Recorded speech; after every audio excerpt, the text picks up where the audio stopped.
C'est bon, ça tourne? On peut commencer l'équipe? Allez, action! Ah, le Real Madrid, considéré comme le plus grand club de l'histoire du football, un club avec une histoire débordante, riche en trophées, 14 Ligues des Champions, c'est ce qu'on retient en général. Même les supporters du Real Madrid ne connaissent pas certaines choses de leur club, et je m'y engage, vous allez apprendre beaucoup de choses dans cette vidéo. C'est parti. Quand on vous dit que le football a été créé par les Anglais, et bah à Madrid, c'était un peu le cas aussi. Parce que oui, c'est un groupe d'étudiants britanniques de l'Institution Libre de Enseñanza. Oui, j'ai vraiment un accent espagnol très bancal, j'ai arrêté ma LV2 il y a très longtemps quand même. Le premier club de Madrid, la Sociedad Football Sky. C'est un drôle de nom quand même. C'est la Sociedad Football Sky. Mais suite à des divergences, le club est divisé en deux. D'un côté, on a Football Sky qui devient El New Football Club, et de l'autre, on a le Madrid Football Club. Pour cette deuxième anecdote, les Madrilènes ne vont pas accepter ce que je vais dire, mais oui, votre club a bien été créé par des Catalans. Et justement, c'est ce Madrid Football Club qui a été créé par deux frères catalans qui sont nés à l'ouest de Barcelone et qui sont venus s'installer à Madrid parce qu'ils avaient une entreprise de textile. Et grâce à la fortune de leur entreprise, ils ont pu s'offrir les services de ce club et en être les présidents tout simplement. Alors plus précisément, c'est un des deux frères, Juan Padros, qui est officiellement le premier président du Real Madrid le 6 mars 1902 et son frère Carlos le succédera en 1904. Et depuis, quand le Real Madrid parle de son histoire, il n'y a aucune mention ou référence à ces deux frères catalans. Voilà, peut-être un petit complexe quoi, mais ça se comprend finalement. Troisième anecdote les amis, et on va parler du maillot blanc, tout simplement parce que ils ont un maillot blanc, et ça depuis leur création. Comme pour chaque équipe, il y a une couleur qui représente le club. Et pour le Real, c'est le blanc. Pourquoi le blanc? Déjà avant, je tiens à préciser, le blanc n'est pas une couleur. Pour ceux qui veulent me le dire en commentaire, voilà, j'anticipe déjà les choses. Figurez-vous que derrière cette non-couleur se cachent des Anglais. Encore les Anglais, c'est pas possible, ils sont derrière tout en fait. Au début du XXe siècle, le club en vogue, c'est les Corinthians de Londres. C'est pas le Corinthians, le club brésilien. C'est les Corinthians de Londres. Il y avait un club qui s'appelait comme ça à l'époque et qui dominait complètement le football européen.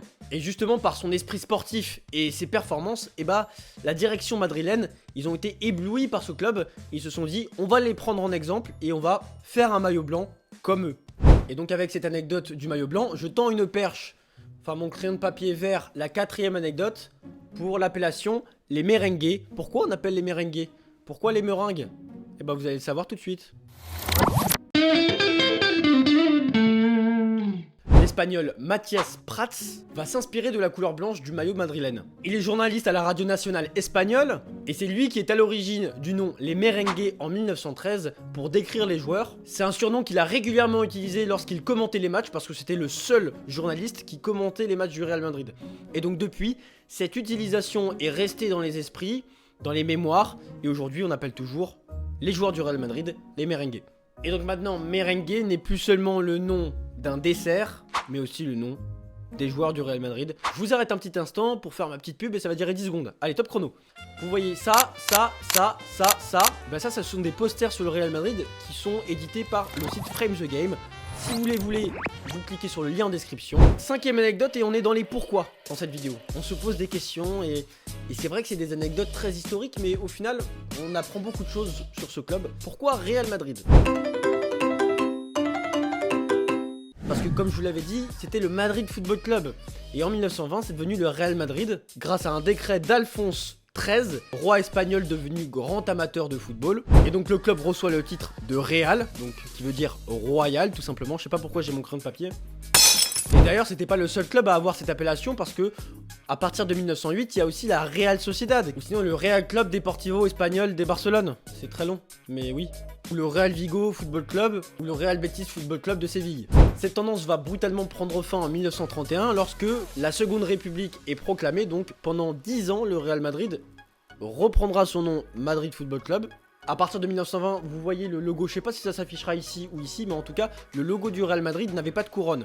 Avec l'appellation, ils ont eu une couronne sur le logo, pour l'aspect royal, qui a disparu en 1931 et qui est revenu en 1941.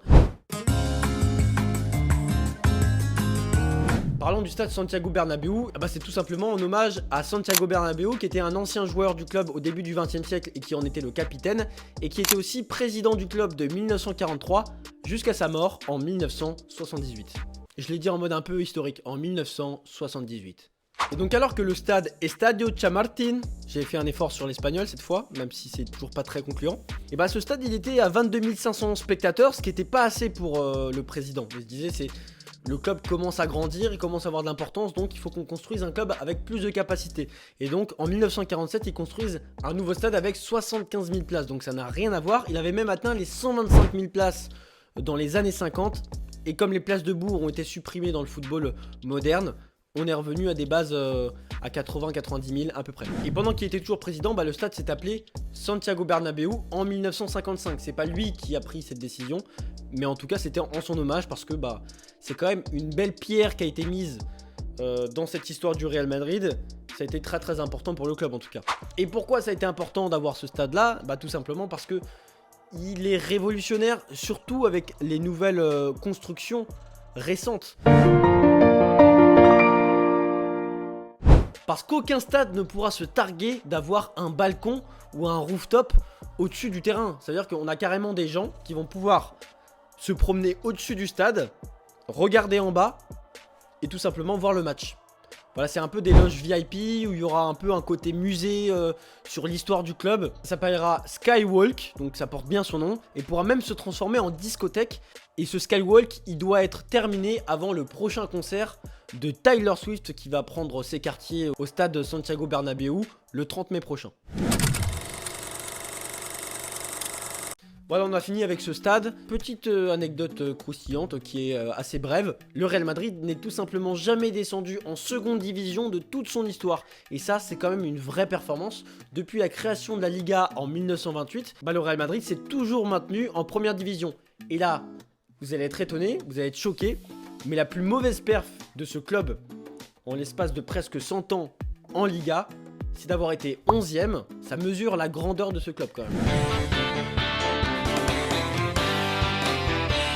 On connaît Florentino Pérez comme le président qui a créé la génération des Galacticos, des Galactiques, avec David Beckham, Zinedine Zidane, Luis Figo, R9. Et justement, il y en a un qui a été recruté d'une manière assez drôle, et c'est notre Zizou national. Et c'est ça qui montre que Florentino Pérez était prêt à tout pour attirer les meilleurs joueurs de la planète. C'est lors d'un dîner officiel de l'UEFA à Monaco en 2001, Florentino Pérez et Zidane, ils n'étaient pas assis à côté. Il y avait quand même quelques personnes entre les deux. Il a écrit sur un petit papier, il a écrit ça. Zizou, veux-tu jouer pour le Real? Il donne le papier à plusieurs personnes à côté de lui. Il le donne à Zidane, Zidane qui retourne le papier et il écrit yes en majuscule en anglais. Et donc voilà, c'est comme ça que s'est fait la signature Zidane.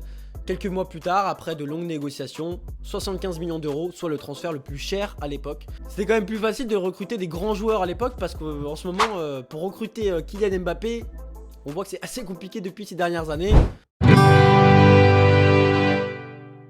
Dernière petite anecdote, le Real Madrid a gagné 14 Ligues des Champions, ça vous le savez, mais aussi les 5 premières éditions de la Ligue des Champions, donc 56, 57, 58, 59, 60. Et la première édition, il y a un écho un peu cocorico, parce que c'était contre Reims, tout simplement, contre le Reims de Copa à l'époque, qui avait après rejoint le Real Madrid. 4-3, et cet effet cocorico aussi, il est présent par rapport au stade. C'était le Parc des Princes tout simplement, le Parc des Princes qui a accueilli la finale de la Ligue des Champions. Voilà, c'était juste pour un petit clin d'œil français. Et un autre petit clin d'œil français, ouais, on est là pour faire des dédicaces. Qui veut un hommage? Qui veut une dédicace?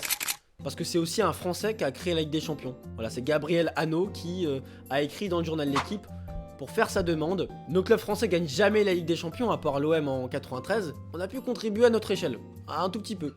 C'est la fin de cette édition des 10 anecdotes sur le Real Madrid. N'hésitez pas à me dire en commentaire quel sujet vous voulez. Je pense que la prochaine fois ça sera sur un joueur quand même, parce que j'ai fait sur Carlo Ancelotti qui est un entraîneur, j'ai fait sur la CAN qui est une compétition, et sur le Real Madrid qui est un club. La prochaine fois ça doit être un joueur, dites-le moi dans les commentaires. Likez, abonnez-vous, et puis on se retrouve pour une prochaine vidéo. Ça devrait être le documentaire sur le miracle d'Istanbul, Liverpool-Milan en 2005. Je vous donne rendez-vous la semaine prochaine, ou dans 2 semaines, ça dépend du travail que j'ai en tout cas. Mais merci beaucoup, on se retrouve pour une prochaine édition. C'est ciao.